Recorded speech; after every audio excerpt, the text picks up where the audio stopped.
Independent Urdu سے میں ہوں مونا خان، اور آج کی جو اسلام آباد سے تازہ اپڈیٹ یہ ہے کہ چیئرمین تحریک انصاف عمران خان کو گرفتار کیا گیا ہے۔ ان کو اس وقت ہم موجود ہیں کشمیر ہائی وے پہ۔ پہلے دکھانا یہ مقصد تھا کہ یہاں پر تو اس وقت ٹریفک معمول کے مطابق ہے، لیکن جو اسلام آباد ہائی کورٹ کے جو ارد گرد ہے وہاں پر اس وقت جیمرز بھی لگے ہوئے ہیں، ٹیلی فون موبائل وہاں پر کام نہیں کر رہے ہیں اور وہاں پر ٹریفک بھی بند ہے، جبکہ اس کے علاوہ جو اسلام آباد کا ریڈ زون ہے اس کی طرف جانے والے تمام راستے بھی اس وقت بند کر دیے گئے ہیں۔ آج جب چیئرمین تحریک انصاف عمران خان صاحب جب اسلام آباد پہنچے ہیں تو سب سے پہلے وہ جوڈیشل کمپلیکس گئے تھے، جہاں پر ان کے ساتھ جو مختلف مقدمات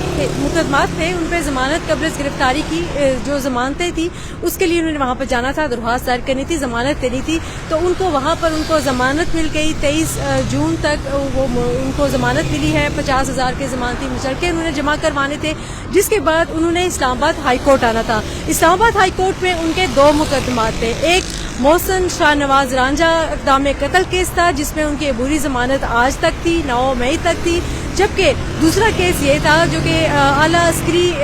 جو حکام ہیں، جو آفیسرز ہیں، ان کے خلاف فرضہ سرائی کے خلاف ایک درخواست تھی، اس پہ بھی عبوری ضمانت کے لیے ان کی آج یہاں پر مقدمہ سماعت فکس ہوئی تھی چیف جسٹس اسلام آباد ہائی کورٹ کے پاس۔ یہ مقدمات ہونے تھے 2-2:30 کے درمیان یہاں پر ہونے تھے، لیکن جب عمران خان اسلام آباد ہائی کورٹ آئے اور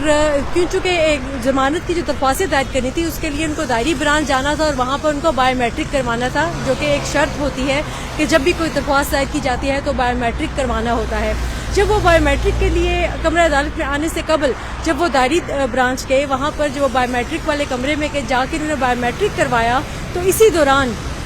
رینجرز کی بڑی تعداد جو کہ پہلے سے ہی اسلام آباد ہائی کورٹ میں موجود تھی، انہوں نے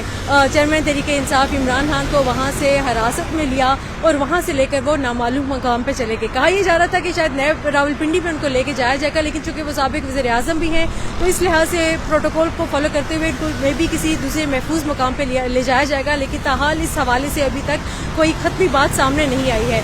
چیئرمین تحریک انصاف عمران خان کے ساتھ جو ان کے وکیل تھے علی بخاری وہاں پر موجود تھے، بیرسٹر گوہر وہاں پر موجود تھے، انہوں نے پھر باہر آ کر بتایا کہ رینجرز نے کس طرح سے دعویٰ بولا وہاں پر، اور انہوں نے جو وکلا عمران خان صاحب کے ساتھ موجود تھے وہاں پر ان پر پیپر سپرے کیا۔ پہلے پیپر سپرے کرنے کے بعد انہوں نے چیئرمین تحریک انصاف عمران خان کو حراست میں لیا، اور جو ان کی ویل چیئر تھی وہ بقول ان کے وکلا کے اس کو بھی وہاں پر پھینک دیا گیا اور چیئرمین تحریک انصاف عمران خان کو وہاں سے لے جایا گیا، جس کے بعد جو سماعت اسلام آباد ہائی کورٹ میں ہونا تھی محسن شاہ نواز رانجھا اقدام قتل کیس اور اعلیٰ عسکری حکام کے جو افسران ہیں ان کے خلاف فرضہ سرائی کا کیس، ان کیس میں جب عمران خان پیش نہیں ہو سکے چونکہ ان کو آلریڈی گرفتار کیا گیا تھا، تو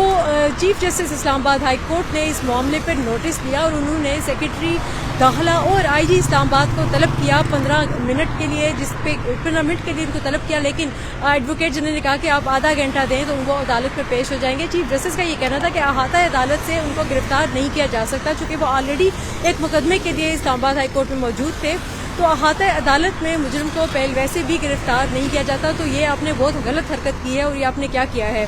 تو اس حوالے سے ابھی تک سماعت میں وقفہ ہے، ابھی اس حوالے سے عدالت میں ابھی کارروائی جاری ہے کہ اب اس حوالے سے آئی جی اسلام آباد کیا بتائیں گے یا پھر سیکرٹری داخلہ اس حوالے سے کیا تعویل پیش کریں گے، لیکن ابھی اس وقت عمران خان صاحب یہاں پر اسلام آباد ہائی کورٹ میں موجود نہیں ہے، یہاں سے ان کو لے جایا گیا ہے۔ اور کس مقدمے میں لے جایا گیا ہے؟ نیب راولپنڈی کا مقدمہ تھا القادر ٹرسٹ کیس، جو کہ ملک ریاض کی جو زمین تھی جو کہ عطیہ ہوئی تھی، جو برطانیہ سے جو رقم گزری سپریم کورٹ پاکستان آئی تھی، اس کے بعد ایک رقم تھی 450 کنال کی جو کہ القادر ٹرسٹ کے لیے دے دی گئی تھی نجی ہاؤسنگ سوسائٹی کی جانب سے، جو کہ جب عمران خان صاحب وزیر اعظم تھے ان کے نام پہ اور ان کی اہلیہ کے نام پہ تھی۔ تو اس کیس میں نہ صرف چیئرمین تحریک انصاف بلکہ ان کی پوری کابینہ کو، زلفی بخاری کو اور اس کے علاوہ پوری کابینہ کو نوٹسز جاری ہوئے تھے۔ زلفی بخاری بھی اس کیس میں پیش نہیں ہوئے متعدد نوٹسز کے باوجود، اور اس معاملے پہ سب سے پہلے وزیر داخلہ رانا ثناء اللہ نے گزشتہ برس جون میں پریس بریفنگ کی تھی، جس میں انہوں نے مکمل دستاویزات کے ساتھ بتایا تھا کہ یہ زمین کیسے لی گئی، کیسے دستخط ہوئے، اور یہ ٹرسٹ کی زمین کی جو تحقیقات ہیں وہ ہونی چاہیے، جس کے بعد نیب نے یہ انکوائری شروع کی تھی، لیکن چونکہ انکوائری میں متعدد نوٹسز کے باوجود پیش نہیں ہوئے۔ فیصل وابڈا اس کیس میں پیش ہوئے تھے، انہوں نے اپنا بیان قلم بند کروایا تھا، جس کی روشنی میں دیگر جو تحریک انصاف کے رہنما ہیں ان کو بھی نوٹس جاری کیے گئے تھے، تو پیش نہ ہونے پر نیب کے اس مقدمے میں ان کو بذریعہ رینجر گرفتار کیا گیا ہے. لیکن ابھی کیا عمران خان صاحب کو نیب راولپنڈی کے دفتر لے جایا جائے گا یا پھر کسی اور محفوظ مقام پر، اس حوالے سے ابھی کچھ حتمی خبریں آنا باقی ہے. انڈیپینڈنٹ اردو سے اب تک کی جو معلومات ہیں اور اب تک کا جو ماحول ہے وہ اتنا ہی ہے. اسلام آباد میں اس وقت کشمیر ہائی وے پہ ٹریفک کے مناظر معمول کے مطابق ہے، لیکن ریڈ زون کے ارد گرد کے ایریے کو سیل کر دیا گیا ہے، جبکہ اسلام آباد ہائی کورٹ کا بھی جو ارد گرد کا علاقہ ہے وہاں پر بھی اس وقت جیمرز لگے ہوئے ہیں. انڈیپینڈنٹ اردو سے اب تک کے لیے اتنا ہی.